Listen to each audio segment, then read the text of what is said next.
I never knew the people I loved the most would one day push me out of my own home. My son's wife threw all my belongings into the garage and moved her mother into my room. They thought I would be powerless, but they didn't know what I had discovered. I stood at the door of my own bedroom and watched my clothes fly through the air. Linda, my son's wife, was pulling my dresses off the hangers and throwing them into a big black bag. Her mother, Mrs. Parker, sat on my bed, the bed I had slept on for 10 years, and was pressing her phone like she owned the place. "Put that old pillow in the garage," Linda said. "Everything that belongs to her is going out." She jerked her head toward me without even calling my name. My shoes, my church hats, my little box where I kept my buttons and needles, all of them were on the floor. A young boy from the street was carrying my things away, trip after trip, to the cold dark garage at the back of the house. "Linda," I said quietly, "what are you doing?" She turned to me with sharp eyes. "From today, my mum is using this room. You can stay in the garage. You are still in this house, you should be grateful."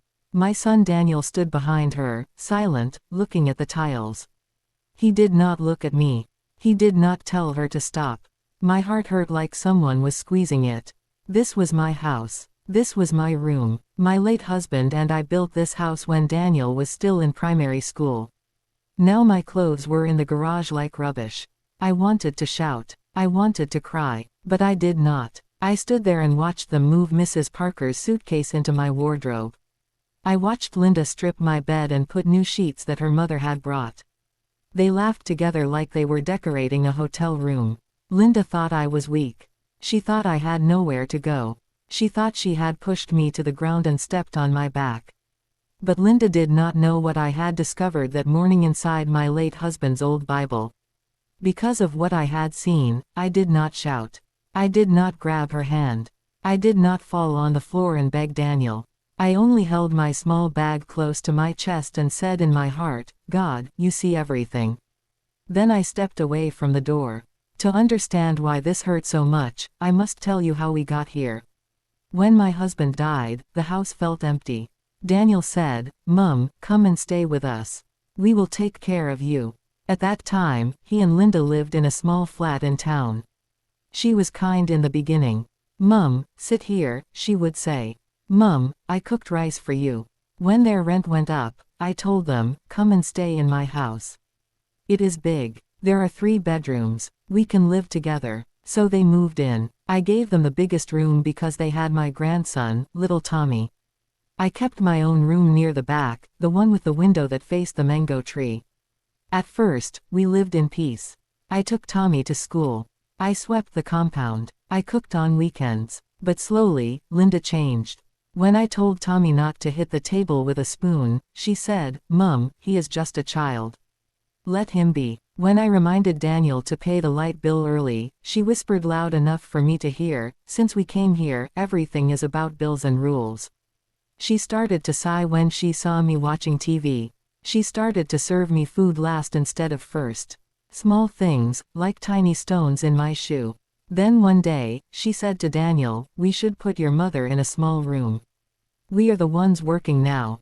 I heard it from the kitchen. My hands shook, but I kept washing plates. Things became worse when Mrs. Parker began to visit. She looked around my house like she was counting everything. "A woman should be close to her son," she told me with a flat smile. "But sometimes old people must give young people space." I only smiled. But I remembered her words. On the morning of the day my things went to the garage, I woke up before everyone. I wanted to read my Bible and pray. When I opened the old Bible that had belonged to my husband, something fell out. It was a brown envelope, sealed but old. My husband's name was on it.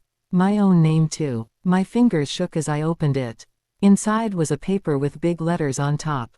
I began to read. My eyes grew wide. My breath slowed. That paper spoke about the house, about who really owned it, about what should happen if anyone tried to push me out. By the time I finished reading, the sun had just started to rise over the mango tree. My heart was no longer afraid. So when Linda threw my things in the garage, she did not know what I had read. She did not know the power of that old paper in my hand. That evening, after watching my clothes lie on a dusty box in the garage, I went back to my small bag, opened it, and touched the envelope again to be sure it was real. As I held it, I heard Daniel's voice from the corridor. His words cut through the air like a knife. "Mum," he said, "if you do not like the new arrangement, you can leave this house tomorrow." Daniel's words stayed in my ears long after he walked away. "If you do not like the new arrangement, you can leave this house tomorrow." It felt like someone had poured cold water on my back. My own son. The boy I carried for 9 months. The child whose fevers I stayed up all night to watch. The teenager I prayed for every morning. Now he was telling me to leave my own home. I wanted to ask him one question: "Daniel, whose house do you think this is?" But I kept quiet. It was not time yet. I went into the small sitting room and sat on the chair closest to the window. My heart felt heavy, but my mind was clear. I kept touching the brown envelope in my pocket. It felt like a small shield protecting me. Just then, little Tommy ran in. "Grandma!" he shouted and jumped on my lap. "Mummy said Grandma's room is now Grandma Parker's room. So where will you sleep?" Before I could answer, Linda called out, "Tommy! Leave her alone. Come here." She pulled him away quickly, as if I was a stranger. Tommy looked back at me with sad eyes before disappearing into the hallway. I sat alone again, hearing their voices and laughter coming from my old room. They were already enjoying the space they stole from me. Later that night, Linda made dinner. She put one plate for herself, one for Daniel, one for Tommy, and one for her mother. She did not serve me. I waited, thinking maybe she made a mistake. But she only said, "Mum, the rice is in the pot. You can serve yourself." I walked to the kitchen slowly. The pot was almost empty. Just scraps. I ate quietly and washed my plate. My husband used to say, "Silence is not weakness. Sometimes silence is strength waiting for the right moment." I remembered those words. As I washed the plate, something strange happened. I heard Mrs. Parker's voice from the dining area. "She is too soft. That is why she can be pushed out easily. You and Linda deserve the house. She is old. What does she need a big house for? Young people should enjoy it." I dried my hands and stood still. So that was the plan. Throw me out and take everything. I felt anger boiling in my chest, but I swallowed it down. After dinner, I went to the garage to check my belongings. The air was cold. A small light bulb hung above. My clothes were in piles on old chairs. My bags were open. Some things had fallen on the floor. I sat on one of the boxes and sighed. The garage was not a bedroom. There were cobwebs in the corner and a smell of old paint. But Linda said I should stay here. She wanted to reduce me, shame me, make me feel useless. I decided to sleep there for the night. As I lay on a thin mat with a wrapper around me, I heard their laughter echoing from inside the house. They were enjoying my room, my bed, my space, but they did not know what I had discovered. The next morning, before the sun rose, I quietly left the garage and went back into the house. I needed to speak to someone who could help me confirm what was written in the paper.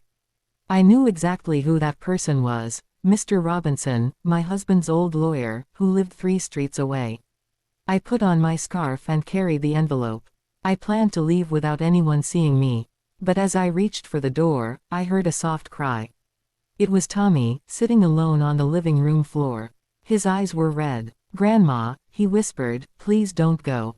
I heard Mummy telling Grandma Parker that they will make you leave the house. I don't want you to go." My chest tightened. I bent down and hugged him tight. "I'm not going anywhere," I said softly. "But don't tell anyone you saw me going out." He nodded and wiped his eyes. I opened the door quietly and stepped outside. But as I walked down the street, I heard footsteps behind me. Someone had seen me. Someone was following me. I turned around slowly, and what I saw made my heart stop. I turned slowly, gripping the brown envelope inside my handbag. The morning air was cool, but my skin felt hot. Someone had followed me. Standing a few steps behind was Linda's mother, Mrs. Parker. She had on her housecoat and slippers, and her arms were crossed like she had caught a thief. "Where are you going so early?" she asked. Her voice was sharp, like she was ready to drag me back into the house. I forced a calm smile. "Just taking a walk." At this hour. She stepped closer. You think you can cause trouble. I told Linda yesterday that we must watch you. Old people can be unpredictable. I felt my heart pounding, but I kept my face straight. I did not want her to see fear. I am going for some fresh air, I said again. She narrowed her eyes, studying my face like she wanted to read my thoughts. For a moment, I felt she might grab my bag. But then she clicked her tongue and turned around. Don't stay too long. We are cleaning your old room today. It is now my room. Make sure you don't disturb us. She walked back into the compound and closed the gate loudly. I let out a deep breath and quickly continued walking before anyone else woke up. I needed to reach Mr. Robinson before they started asking questions. The streets were quiet. Only the soft cries of birds filled the air. I held the bag tight, praying in my heart that everything inside that envelope was real and strong enough to save me. When I reached the lawyer's house, I knocked gently. A few seconds later, the door opened, and there he was. Older, thinner, but his eyes still sharp. Grace, he said, surprised. What brings you here so early? I stepped in and handed him the envelope. My hands trembled slightly. I found this inside my husband's Bible, I said. Please read it and tell me if it is real. He sat down, put on his glasses, and opened the document. As his eyes moved across the page, his expression changed from curiosity to shock. Then he looked up at me. Grace, do you know what this is? I think I do, I whispered. But I want you to confirm it. He nodded slowly. This paper is your husband's final instruction. A legal document. He signed it with me 20 years ago. My breath caught. So it is real. Yes, he said. This house belongs to you alone. Not Daniel. Not Linda. Not anyone else. And the document clearly says that if anyone tries to force you out or mistreat you, you have the right to remove them from the house permanently. My eyes stung with tears. My hands became warm. My heart felt like it had wings. My husband had protected me. Even after death, he had made sure no one could take what belonged to me. I wiped my face and exhaled deeply. Thank you, Mr. Robinson. He folded the document carefully. Grace, do you want me to come with you when you talk to your son? I shook my head. Not yet. Let me watch them a bit more. Let me see how far they are willing to push me. I left his house feeling stronger, but when I got back to my street, I slowed down. Something was wrong. There were voices shouting near my compound. A woman screaming. A child crying. Doors banging. As I got closer, my heart raced faster. I entered the compound, and the scene almost made my legs give way. My belongings were thrown everywhere, scattered around the yard like trash.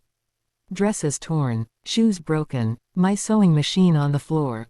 My photo frames shattered. Tommy was crying loudly, trying to pick up my things. Linda stood at the doorway, pointing and shouting. Mrs. Parker was snapping her fingers and saying, yes, yes. Clear everything. She is not staying here again. Daniel was dragging out another box, his face angry. I froze. Linda saw me and shouted, good. You're back. Since you want to sneak around early in the morning, pack your things and leave now. This house is no longer yours. I dropped my handbag. The brown envelope fell to the ground. Linda's eyes went straight to it. What is that? She demanded, stepping forward. I bent to pick it up fast, but she rushed toward me and grabbed my wrist. Give me that paper, she yelled. Then Daniel shouted, Mum, what are you hiding? Before I could speak, Mrs. Parker snatched the envelope from my hand and held it high. Let us see what this woman is carrying around. She tore the top of the envelope open. That was the moment everything exploded. The moment Mrs. Parker tore open the envelope, the whole compound went silent. Even Tommy stopped crying. The paper slid out of her hand and drifted to the floor like a feather. She bent quickly and picked it up, eager to read it first. But the more her eyes moved across the page, the more her face changed. First confusion, then fear, then something close to pure shock. She swallowed hard. Linda, Daniel, come and see this. Linda snatched the paper from her mother's hand. She began to read aloud, but her voice shook. Final instruction, property, sole owner, Grace. She stopped. Her eyes widened. She read faster. Then she slowed again. Any attempt to force her out, she has the legal right to remove all offenders from the property. She looked up at me like she was staring at a ghost. Daniel stepped forward, grabbed the page, and scanned it with trembling hands. "Mum, what is this?" I stood straight. My voice was calm, but it carried weight. "Your father made sure I would never be thrown out of my own home. He signed that paper with Mr. Robinson. It is legal. It is binding. And everything you've done these past 2 days, you have no right to do." Daniel dropped onto the doorstep. His face turned pale. I didn't know." Linda pointed at me angrily. "She's lying. This must be fake." "It is real," I said. "I confirmed it this morning. With your father's lawyer." Linda's mouth opened and closed like she wanted to shout, but no words came out. At that moment, little Tommy ran to me and hugged my legs tightly.